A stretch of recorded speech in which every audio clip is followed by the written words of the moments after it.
I'm sorry to do this while your father is barely cold in his grave, but the living must go on. My husband threw the divorce papers in my face in a corner of the very funeral home where the scent of memorial lilies still hung heavy in the air. This is the alimony waiver. You're a penniless charity case now that your family is ruined, so don't even think about leeching off us. My mother-in-law clicked her tongue, her eyes raking over my mourning clothes as if I were some insect. We're just scared of getting dragged into your father's mess of debt. Hurry up, sign the papers, and get lost. I silently gathered the scattered pages from the floor, struggling to suppress the laugh that threatened to erupt from my lips. They had no idea. The Midtown skyscraper, the one my husband was desperately trying to acquire for his $500 million development deal. The real owner of that building was me, and in exactly 3 days they would realize, with tears of blood, what a horrific mistake they had just made. The prestigious funeral home on Manhattan's Upper East Side was crowded with Blacktown cars, even in the early morning. But the atmosphere was different from usual. The faces of the mourners gathered for the funeral of Arthur Vance, a titan of American industry, were etched not with grief, but with a palpable anxiety. Is it true that Vance Enterprises really went bankrupt? I heard he's drowning in hundreds of millions of debt, all because of some reckless expansion. Our company does a lot of business with them. Are we going to get caught in a chain of bankruptcies? The hushed, worried whispers were incessant throughout the hallways. Seated in the front row, Sarah Vance, dressed in a simple black suit, bowed her head to greet the guests. Her face was pale, but her eyes were clear and steady. Thank you for your condolences. The guests offered only perfunctory sympathies before quickly turning away. Even business associates who had been close to Arthur Vance didn't stay long today. Their reluctance to be associated with a family tainted by rumors of bankruptcy was obvious. Michael Russo, standing beside Sarah, bowed to the guests and muttered in an agitated voice, "Why is everyone leaving so quickly? Something feels wrong." Sarah didn't answer her husband, continuing to receive condolences in silence. As the hours passed and 2 a.m. arrived, a deep quiet fell over the funeral home. Only after the last guest had departed did her father-in-law, Frank Russo, approach her. A man in his mid-60s with a sturdy build and sharp eyes, he grabbed Sarah's arm roughly and pulled her to her feet. "Sarah, we need to talk. Father, this is my dad's wake. This is exactly the time we need to talk." Michael, his mother, and his sister all rose, surrounding Sarah. They didn't lead her back to her father's portrait but dragged her into a secluded service hallway, a blind spot for the security cameras. Frank Russo pulled a thick envelope from his coat pocket and threw it on the floor. "Sign this, now." Sarah bent down, picked up the documents, and read them. They were divorce papers, including a full waiver of alimony. "What is this?" she asked, her voice trembling. Michael, lighting a cigarette, spoke coldly. "We can't let your father's mountain of debt sink our family, too." His mother, Gloria, crossed her arms and looked Sarah up and down. "You're broke now. Where do you get the audacity to stick around?" "Mom, it's the day of her father's funeral, and you're saying things like this." "Things like what?" "It's time to face reality." Frank stepped closer to Sarah, his voice menacing. "If you inherit Arthur's debts, we'll be on the hook as co-signers and go down with you. Sign the papers right now." Sarah's hand, clutching the documents, trembled slightly. "Just give me a moment to think." "There's no time to think. If you don't sign now, we'll see you in court." Michael took the cigarette from his mouth and shoved Sarah's shoulder. In that moment, her father's last words echoed in her mind. "Sarah, trust me to the end. It's all part of the plan." Sarah realized her father had intentionally spread the rumors of bankruptcy. Her in-laws had no idea that the $500 million skyscraper in the heart of Midtown, along with all his other assets, had already been transferred to her through a secret trust. Sarah bit her lip, which she had kept firmly closed. Swallowing the bitter laugh that rose in her throat, she nodded. "Okay, I'll sign." Taking the pen, she spoke in a calm voice. As she wrote her name, her hand was perfectly steady. She signed the clause waiving any claim to marital assets without a moment's hesitation. Wow, she really gave up without a fight. Michael snatched the papers and let out a whoop of triumph. His mother and sister patted each other on the back, overjoyed. "It's done. It's done." Now the creditors can't come after us. Phew, what a relief. I was so worried we'd have to co-sign for everything. Frank Russo also let out a sigh of relief, a smile spreading across his face. The Russo family embraced one another, exulting in their escape from the phantom debt. Michael threw his cigarette butt on the floor and hurled one last insult at Sarah. If you see us on the street, don't you dare act like you know us. Stay out of our lives. His family chuckled as they hurried out of the funeral home. Left alone in the hallway, Sarah looked at her father's portrait. His calm smile seemed particularly meaningful today. She reached out and carefully felt behind the frame. From a hidden compartment, she pulled out a small, safe deposit box key. It was something her father had prepared in advance. "People blinded by greed, who abandoned me," Sarah whispered, clutching the key tightly. Her eyes burned not with tears, but with the flames of vengeance. "I will make you pay in the most brutal way possible." The next afternoon, after the burial, Sarah visited a high-end law firm in Midtown. Mr. Peterson, a man in his mid-50s with a gentle demeanor but sharp eyes, had been her father's trusted counsel for nearly 30 years. "The inheritance process is already complete." Mr. Peterson placed a thick stack of documents respectfully in front of Sarah. "Your father began preparing this 3 years ago." As Sarah flipped through the papers, her expression turned to shock. The Midtown skyscraper, all other real estate properties, stocks, and cash had been transferred to the name of a shell corporation. "So all of this is really mine?" "Yes. The chairman saw through your in-laws' intentions long ago." Mr. Peterson adjusted his glasses and continued. "He deliberately spread the bankruptcy rumors and secretly moved all his assets. So my father knew about their greed all along." Mr. Peterson leaned forward, his expression serious. "But you must not reveal your identity just yet." "Why not?" "You must wait until they have climbed to their highest point. Then you pull the rug out from under them. That is how you make them fall the hardest." Sarah slowly nodded, a cold smile touching her lips. She now fully understood the true meaning of her father's final gift. She was beginning to learn that revenge was not an act of emotion, but one of meticulous calculation. Just one day after the divorce was filed, Sarah's life was turned upside down. Around 3 p.m., she stood in front of her Tribeca apartment door and punched in the security code. A series of beeps sounded, but the door wouldn't open. She tried again and again, with the same result. "What's going on?" As Sarah stood there, bewildered, the elevator doors opened and Michael stepped out, flanked by 2 movers. "Oh, you're here," Michael said with a sneer. "I changed the code, so don't waste your time." Sarah stared at him in disbelief. "Michael, what is this? I haven't even started packing." "We already took care of the packing for you." The movers pointed to a pile of boxes stacked in the hallway.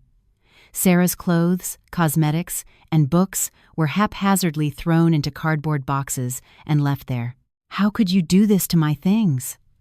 Sarah's voice trembled. Seeing over 30 years of memories treated like garbage was devastating. Michael pulled out his phone and made a video call. "Natalie. Perfect timing. The place is cleared out." On the screen, Natalie Shaw's face lit up with a smile. "Oh, Michael, really? We finally have our own space." Natalie clapped her hands in delight. "Now we can finally start planning our resort business." Michael didn't care that Sarah was standing right there, listening. "Now that the dead weight is gone, we can really get started." "I know. I feel so much lighter now that the burdensome luggage is gone." Sarah's face went pale. Burdensome luggage. She couldn't believe those words were coming from the man she had lived with for 5 years. "Michael, even so, how could you be so—" "So what? We're strangers now." Michael turned the phone screen towards Sarah. Natalie's eyes widened when she saw Sarah, and she offered a mock greeting. "Oh, Sarah, you must have had it rough. I hope you can relax now." Wordlessly, Sarah began lifting the boxes one by one. The movers offered to help, but she shook her head. She had her pride. "Want me to call you a cab?" Michael asked perfunctorily, his voice dripping with mockery. "No, I can manage." Sarah dragged a heavy box towards the elevator. Behind her, she could hear Michael and Natalie's laughter. Their joyful voices echoed in her ears until the elevator doors closed. Sarah headed to a small studio apartment in Queens that her father had prepared for emergencies. It was a tiny room in an old building, but for now, it was her sanctuary. The wallpaper was peeling at the corners, and the faucet in the bathroom dripped steadily. "I'm really alone now." Looking at her father's photograph, Sarah whispered, "Dad, I'm not going to cry. I'm going to stand up. Just you watch." She placed the boxes on the floor, the reality of moving from a spacious Tribeca apartment to this cramped space finally sinking in. The next morning, Sarah was back at Mr. Peterson's office. "How is the new place?" he asked, handing her a warm cup of tea. "It's fine. Thanks to my father, I at least have a place to stay," Sarah replied calmly, sipping her tea. "Now, it's time to get started." Mr. Peterson spread out a new set of documents. "First, we need to create a new legal entity through an overseas company, which we will call WS Holdings. Is it complicated? Your father already prepared everything. All you need to do is sign." As Sarah signed each document, she asked, "Can you tell me what project Michael is pursuing?" Mr. Peterson smiled and pulled out a thick file. "It's a mixed-use commercial development project in Midtown. The business plan is right here." Sarah's eyes widened as she unfolded the blueprints. Michael's company had acquired almost all the surrounding properties, but right in the middle, her father's building was marked with a red dotted line. Does this mean he can't proceed with the project without this building? Exactly. This building is the keystone of the entire development. A corner of Sarah's mouth lifted slightly. The blueprints made it clear just how desperately Michael wanted this building. But why haven't they bought it yet? They probably assumed it would go up for auction soon because of your father's supposed debts. Mr. Peterson showed her the property deed. The ownership had already been transferred to WS Holdings. And Michael doesn't know this? Of course not. The corporate registration was done privately. Sarah was examining the building's tenant list when her finger stopped on one name, O Beauty Headquarters, CEO Eleanor Shaw. Is this Eleanor the mother of Michael's new fiancée? Yes, that's correct. She's the CEO of a major beauty brand. Sarah's eyes gleamed. This was an opportunity to strike at both Michael's new love and her mother at the same time. "May I see the lease agreement?" Mr. Peterson brought the contract. As Sarah read it carefully, she found several instances of late rent payments and other contract violations. "This is more than enough grounds for termination," Sarah said with a cold smile. "Please send them a certified letter." A few days later, Eleanor Shaw's office was in an uproar. Her assistant rushed in, holding a certified mail envelope. "Ma'am, we have a huge problem." "What is it? Why are you so worked up?" Eleanor took the letter, annoyed. "Notice of lease termination due to late rent payments and breach of contract." "What is this? When did we ever fall behind on rent?" Eleanor shouted.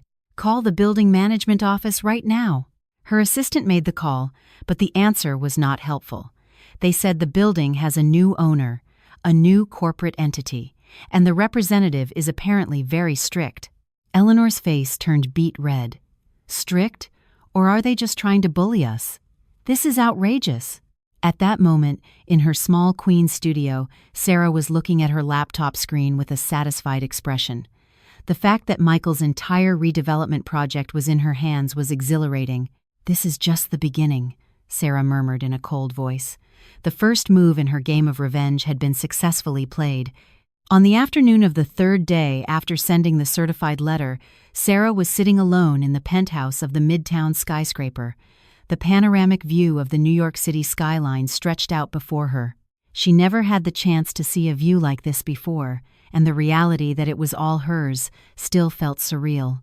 A sharp knock on the door was followed by the entrance of a man in his mid-30s, dressed in an impeccable suit.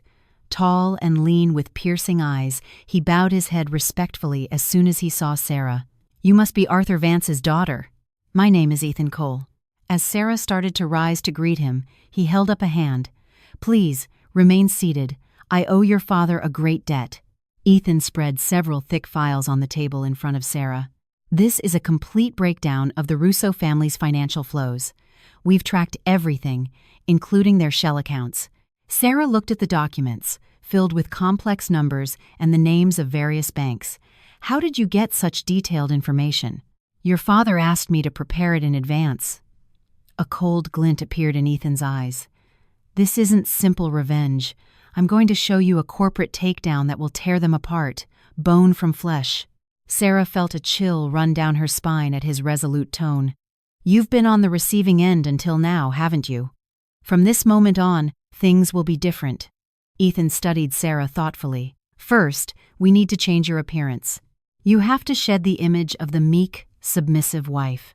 The next day, Sarah spent the entire day at a top salon in Manhattan, undergoing a transformation. She replaced her thick glasses with contact lenses, revealing the sharp, intelligent eyes they had hidden. Her long hair was cut to shoulder length and layered, giving her a sophisticated and confident look. Wow, you look like a completely different person, the stylist said in awe. Even Sarah found the reflection in the mirror unfamiliar. Dressed in a tailored black pantsuit and high heels, she felt a surge of confidence. Now you truly look like a CEO. Ethan nodded in satisfaction. From now on, you are not Sarah Vance. You are the head of WS Holdings. At that same time, Michael Russo was in his office, his head in his hands. A pile of overdue notices sat on his desk. Still no word from WS Holdings? No, sir. They haven't responded to any of our offers to negotiate a sale. At his secretary's reply, Michael slammed his fist on the desk. This one building is about to sink a multi-hundred-million-dollar project. Calls from investors were coming in several times a day. Mr. Russo, when is construction going to start? I hear you still haven't acquired the key property. What's going to happen to our investment? Michael broke into a cold sweat as he made excuses. It's being resolved. Just a little more patience, please.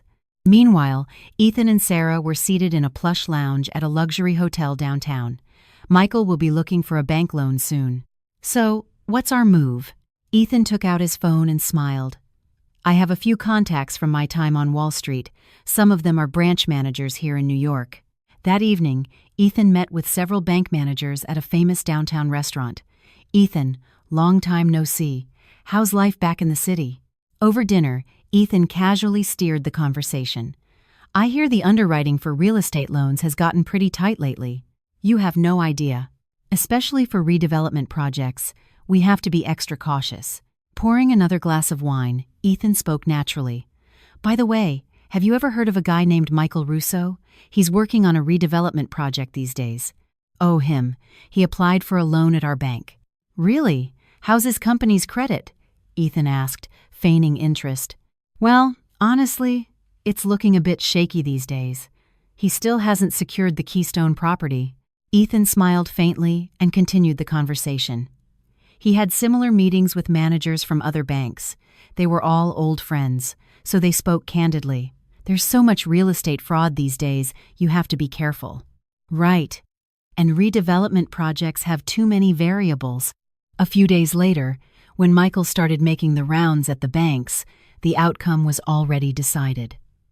I'm sorry, Mr. Russo, but given your company's current situation, we cannot approve this loan. He was rejected at the first bank. There appear to be some issues with your credit rating. The second bank said the same thing. The risk is too high without the primary property being secured. Every bank gave him a similar answer. Michael couldn't understand it. Just a short while ago, his company's credit had been solid. What happened? Why is this suddenly happening? Frustrated, Michael called his father. Dad, the banks won't give me a loan. What? That can't be right. Let me look into it. Frank called a bank president he knew. Hello, Mr. President. I was hoping you could help with my son's company loan. Ah, Mr. Russo. I'm sorry, but our internal review process has become much stricter lately. Something felt off, but Frank couldn't pinpoint the reason either. Eventually, Michael started looking into secondary lenders and private loan sharks. What's the interest rate? 3% per month. 3%? Isn't that excessively high? That's the going rate these days. Take it or leave it. With no other choice, Michael started taking out high-interest loans. The monthly interest payments alone began to drain his company's funds. He had no idea this was all part of Sarah's meticulous plan. Meanwhile, Eleanor Shaw was in a similar predicament. After being hit with the sudden eviction notice for her corporate headquarters, everything started to unravel. The moving costs alone are astronomical, and the deposit for a new office is no small sum. Sighing, Eleanor called Frank Russo. "Frank, I was wondering if you might be able to help us with some funds?" "I'm sorry, Eleanor. We're in a tight spot ourselves right now." Both families were cornered. As a last resort, Michael and Eleanor sent a desperate letter to WS Holdings. "We will meet any price you ask. Just please, meet with us once to talk. You have no idea how desperate we are." The same letter arrived every day for a week. Ethan showed the letters to Sarah and smiled. "They're sufficiently desperate. I think it's time to grant them an audience. Where should we meet?" "Right here." In the Sky Lounge on the top floor of this building. A cold light glinted in Sarah's eyes. The thought of them discovering that the daughter-in-law they had cast out was the owner of the building brought a smirk to her lips. "Tell Michael, his father, and Eleanor Shaw to all be there." "Understood. I'll inform them that attendance by all parties is mandatory." That night, Sarah sat before her father's portrait. "Dad, it's really beginning now," she whispered, caressing the photo. "I'm going to swing open the gates of hell, and they're going to walk right in." The city lights of the New York skyline outside the window seemed especially bright. The stage for her revenge was finally set. On the morning of the divorce hearing, Sarah gave her reflection a final check in the mirror.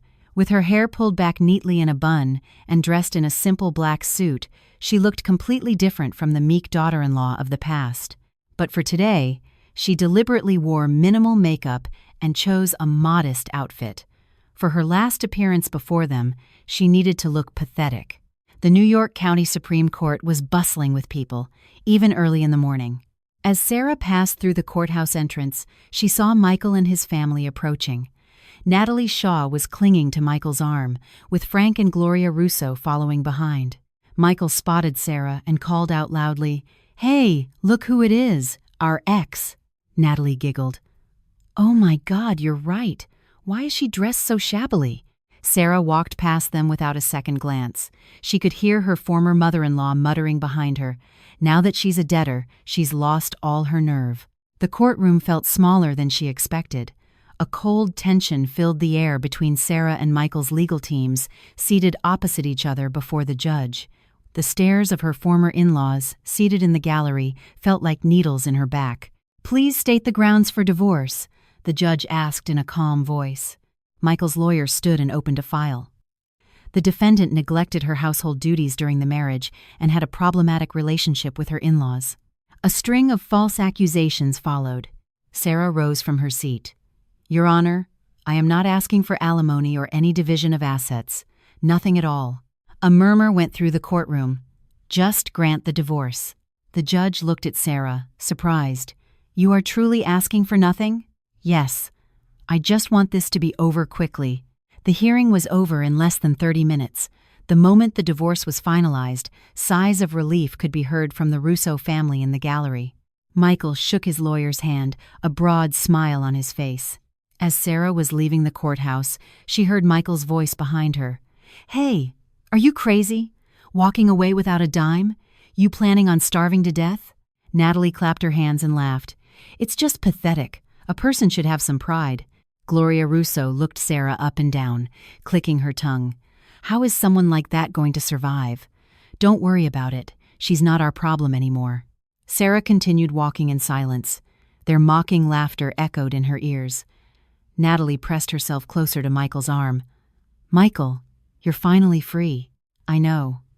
The dead weight is finally gone." At that moment, a sleek black luxury sedan pulled up silently to the courthouse steps. The door opened, and Ethan Cole, dressed in a flawless suit, stepped out. He saw Sarah, bowed respectfully, and opened the rear passenger door for her. "I trust you weren't waiting long." At Ethan's deferential tone, people nearby began to turn and stare. Michael and Natalie watched, stunned. The entire Russo family stood there, mouths agape. They thought their former daughter-in-law was destitute, yet here she was with a luxury car and a chauffeur. Before getting into the car, Sarah turned around and put on a pair of sunglasses. She looked directly at Michael and offered a cold smile. "We'll be seeing each other again soon. Count on it." Sarah's voice was calm, but it held a chilling edge. Long after the car had sped away, the Russo family remained frozen on the spot. Frank frantically tried to memorize the license plate, but it was too late. "Did you see the plate?" "No. It drove away too fast," Michael muttered, a look of unease on his face. Something's not right with her. How could she afford a car like that? Natalie, too, was visibly flustered. Someone probably took pity on her and gave her a ride. But Frank's expression remained grim. He couldn't shake the feeling that something was deeply wrong. "In the car," Ethan reported to Sarah. "They've completely taken the bait." "Both Frank Russo and Eleanor Shaw?" "Yes. They're staking everything on tomorrow's meeting." Sarah looked out the window and smiled. The time has finally come. That evening, Frank tried to trace the license plate through a contact. But it was registered to a corporate leasing company, and he couldn't get any information. Strange. "There has to be something here," Frank muttered to himself, but he had more pressing matters to attend to. The meeting with the representative of WS Holdings was tomorrow. "This is our last chance. We absolutely cannot screw this up," he warned Michael again. At that same time, in the penthouse of the Midtown skyscraper, Sarah was up late, organizing documents. Her laptop screen was filled with a detailed list of contract violations by Michael's company and Eleanor Shaw's company. Rent arrears for 15 days, unauthorized facility modifications, multiple noise complaints. Everything was perfect. Sarah took out the white pantsuit she would wear the next day and began to steam it. The white steam billowed from the iron. "On this pure white suit, I will stain their tears of blood," she murmured in a cold voice. It was the final preparation for the stage of her revenge. The next morning, the day of reckoning had arrived. Sarah rode the building's elevator with Ethan. As it ascended towards the 50th floor, Sarah took a deep breath. "Are you ready?" Ethan asked. Sarah nodded. "The real show is about to begin." The moment the elevator reached the top floor, the countdown to vengeance began. After today, everything would change. A glint appeared in Sarah's eyes, and a cold smile formed on her lips. At 10 a.m. sharp, the conference room on the 50th floor of the Midtown skyscraper was thick with tension. It was a lavish space, with a panoramic view of the city visible through massive floor-to-ceiling windows.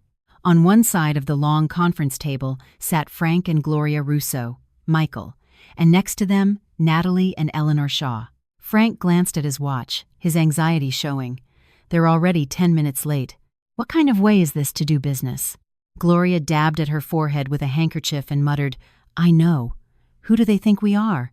Michael couldn't stop bouncing his leg, his palms sweating. Natalie squeezed his arm and whispered, "Michael, try to relax. It's all going to be okay." Eleanor Shaw slammed her hand on the table. "If I just knew who owned this building." People around her flinched. "I'd use every connection I have to get them on our side." "Mother, please lower your voice," Natalie said, trying to calm her down, but Eleanor's agitation was not easily soothed. Just as Michael was about to excuse himself to use the restroom, the conference room doors swung open. Ethan Cole, in a perfect suit, entered and offered a polite greeting. "Thank you for your patience." His voice was calm but carried an air of authority. "Allow me to introduce the owner of WS Holdings." Frank leaned forward, his eyes fixed on the door. Eleanor also stared, her face tense. Who was this person, this building owner who had tormented them so? At that moment, a woman in a white pantsuit walked in with a confident stride. Her hair was styled in a chic updo, her makeup was flawless, and her posture exuded power. But the moment they saw her face, a dead silence fell over the room. Sarah took the seat at the head of the table and smiled coldly. "Why does everyone look so surprised?" Her voice was placid but sharp. "Did you forget your former daughter-in-law's face?" Sarah?" Michael screamed, jumping to his feet so abruptly that his chair crashed to the floor. His mother clutched the back of her neck and swayed. "What is this?" she gasped, unable to form a complete sentence.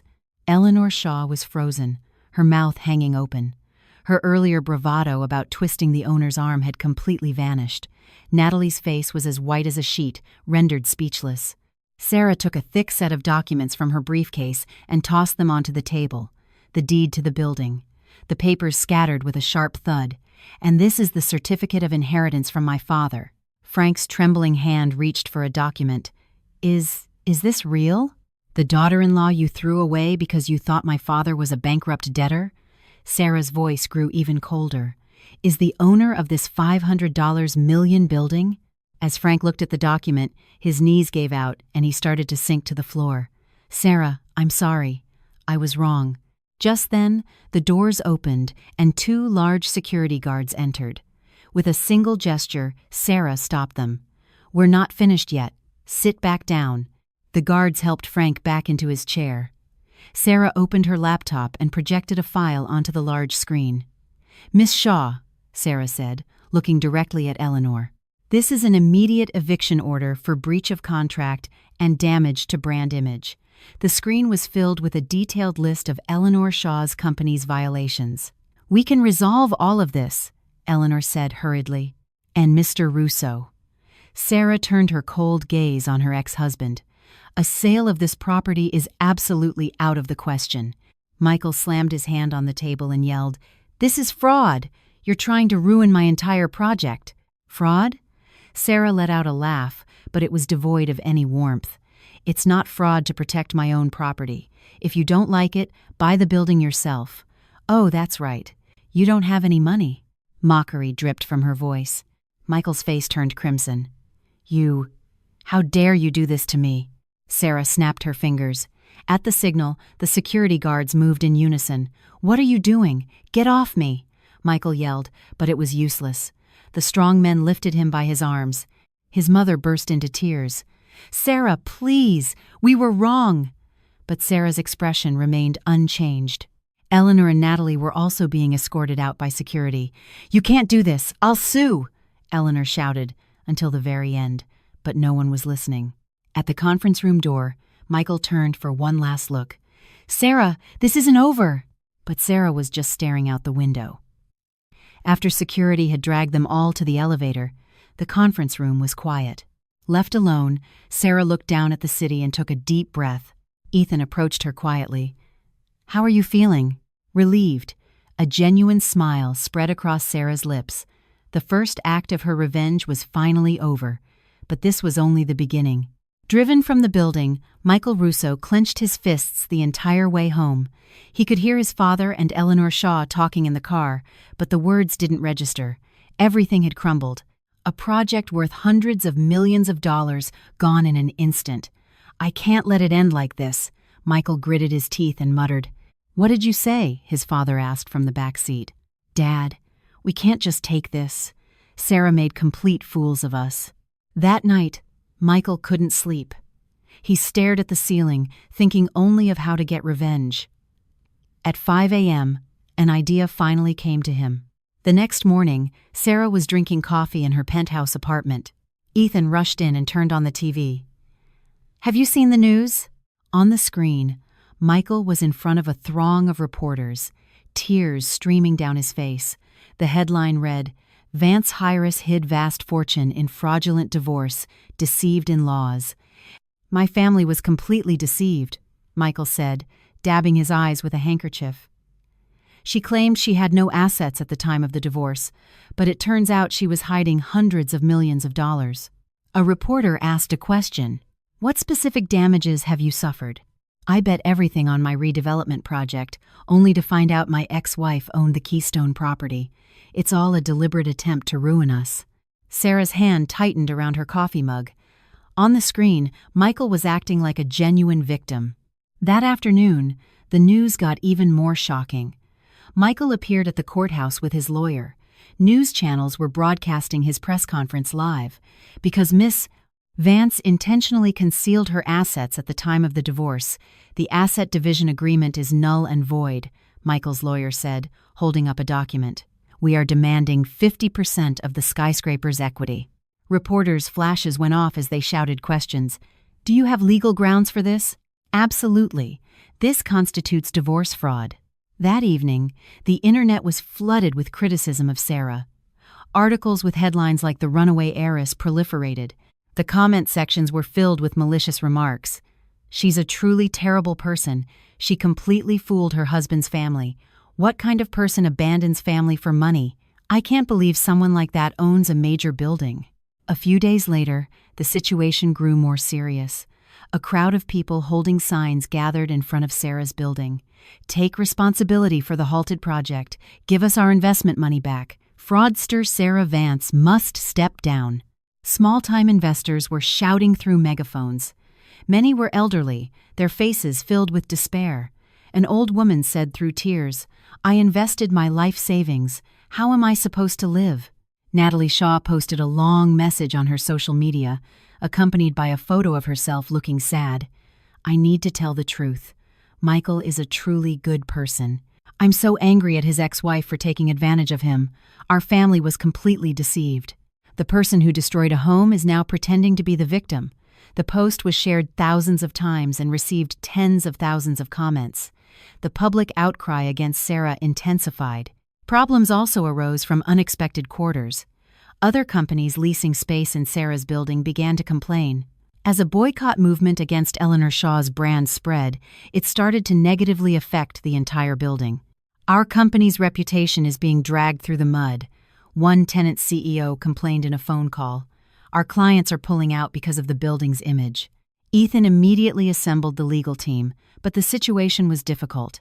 And an even bigger problem was waiting. Frank Russo had started producing fake witnesses. Arthur Vance told me himself before he passed. One witness testified to reporters. He promised he would give the building to his son-in-law.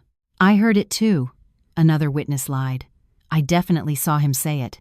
Sarah watched all of this unfold, growing more exhausted by the day.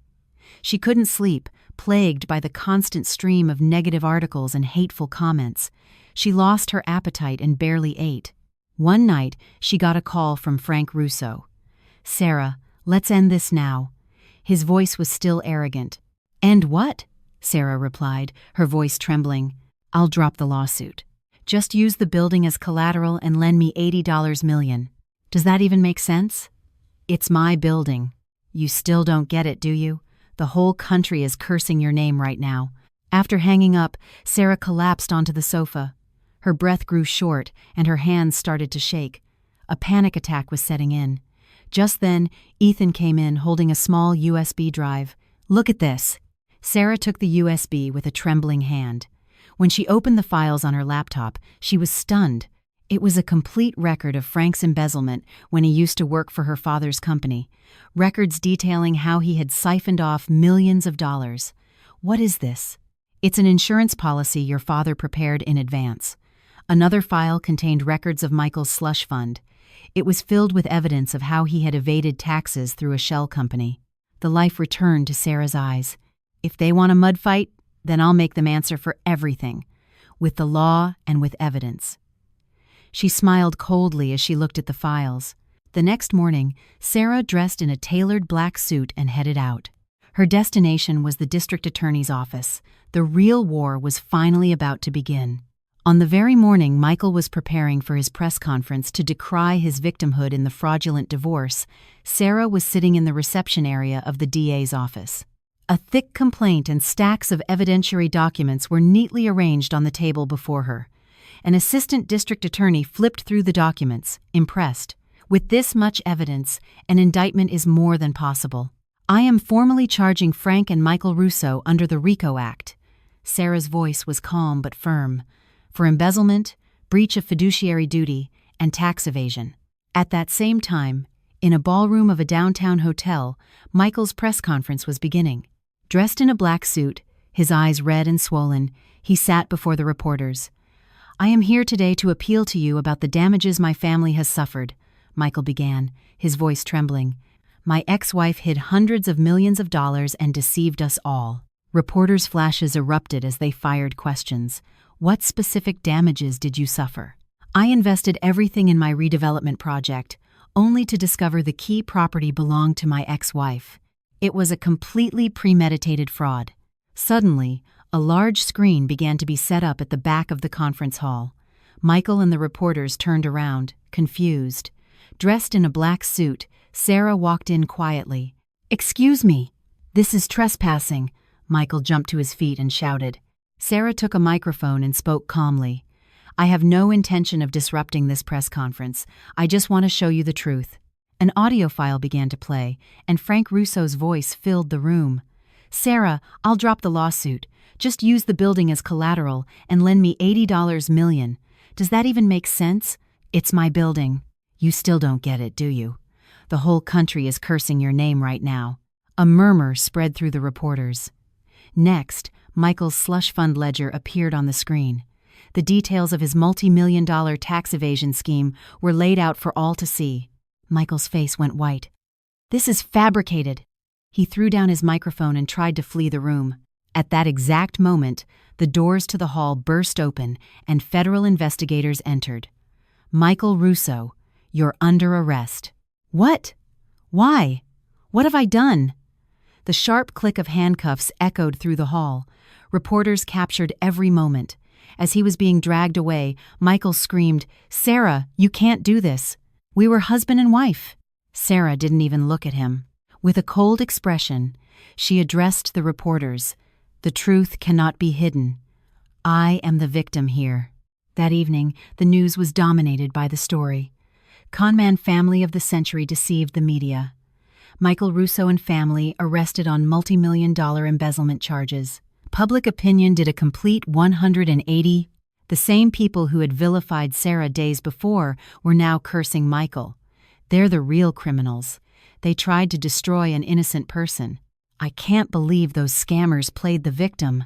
Seeing the tide turn so drastically, Natalie and Eleanor Shaw quickly changed their tune. Natalie posted on her social media, "We were completely deceived as well. I am cutting all ties with Michael Russo." Eleanor also issued a statement to the press. "We have no connection to the Russo family. In fact, we are victims too." But Sarah wasn't going to let them off that easily. She filed lawsuits against them for defamation and tortious interference. She was determined to hold them accountable to the very end. A few days later, the FBI raided Frank Russo's home and office. They found even more evidence of embezzlement. It was revealed he had siphoned off tens of millions more. An arrest warrant was issued for Frank as well. The news showed him, nearly 70 years old, being led away in handcuffs. Michael's company ultimately went bankrupt. Investors pulled all their funds, and the company disintegrated overnight. Employees left one by one, and the office was soon empty. In his jail cell, Michael wrote letters every day, pleading letters to Sarah. "Sarah, please forgive me just this once. I was wrong. For the sake of what we once had, please help me. My father is old. Please ask for leniency." But Sarah never even read the letters. She fed the envelopes Ethan brought her directly into the office shredder. The sound of tearing paper was the only reply. "It's too late for regrets," Sarah murmured in a cold voice. A few months later, Sarah made a special announcement.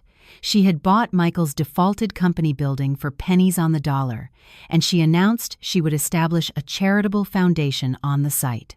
"I will create the Arthur Vance Education Foundation in my father's name," she said at a press conference. "I will honor my father's legacy by helping students in need." One evening, after all the battles were over, Ethan came to the penthouse.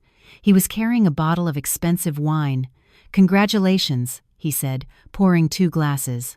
"There's no one left to bother you now." Sarah took a glass and smiled. It was a long, hard fight.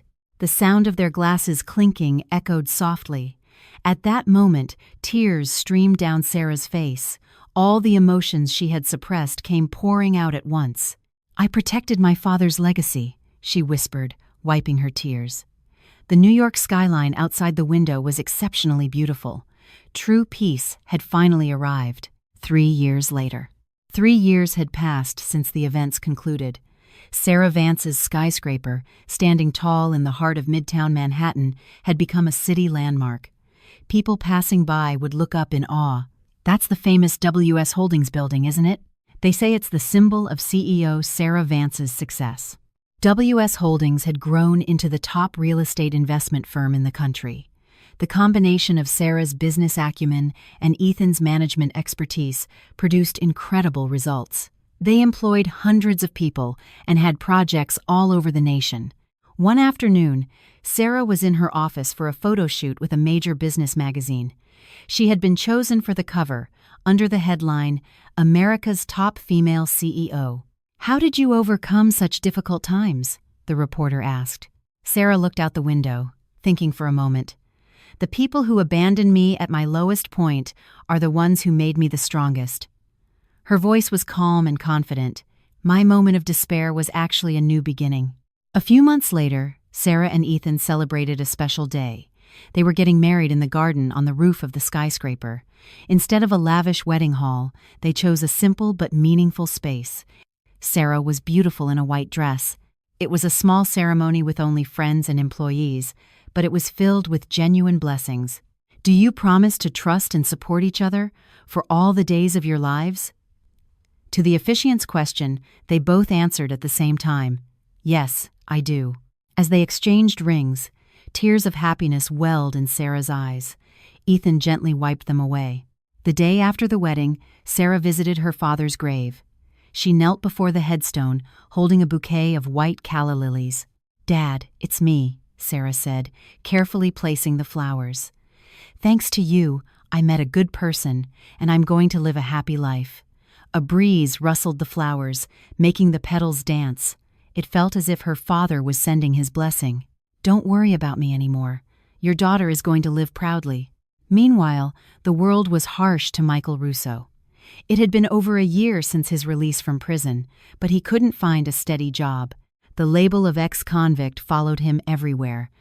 "I'm sorry, but we can't." Interviewers would shake their heads, rejecting him as soon as they saw the criminal record on his application.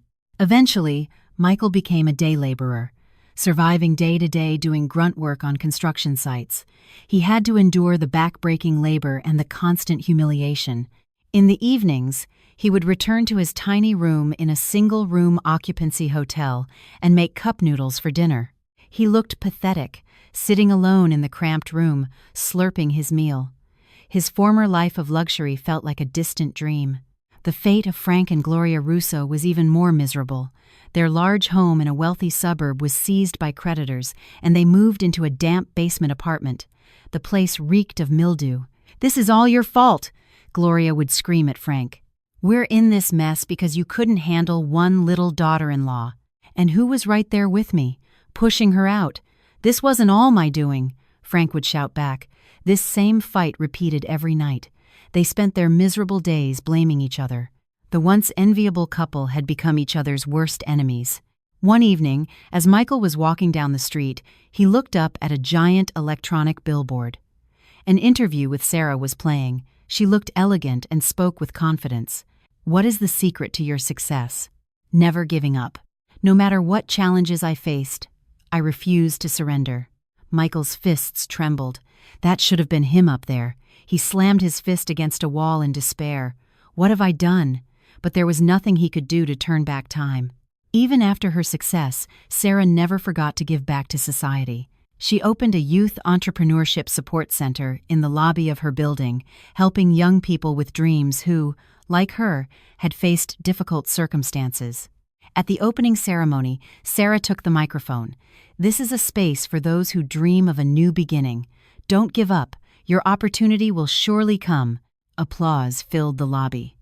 Many young people looked at Sarah with eyes full of hope. Several years later, one evening, Sarah stood by the window of her office. The spectacular night view of New York City spread out below her. The glittering lights were as beautiful as stars. Ethan came up behind her and placed a hand on her shoulder. "What are you thinking about?" "Just feeling grateful," Sarah said, taking her husband's hand with a smile. "Now I'm going to live my real life, not bound by others' opinions or the past, but the life I truly want to live." On her desk, a nameplate engraved with Sarah Vance, chairwoman, gleamed. The woman once treated like garbage was now a proud and powerful CEO. Like the city lights outside her window, Sarah's future was shining brightly. The long journey of revenge was over, and true happiness had just begun.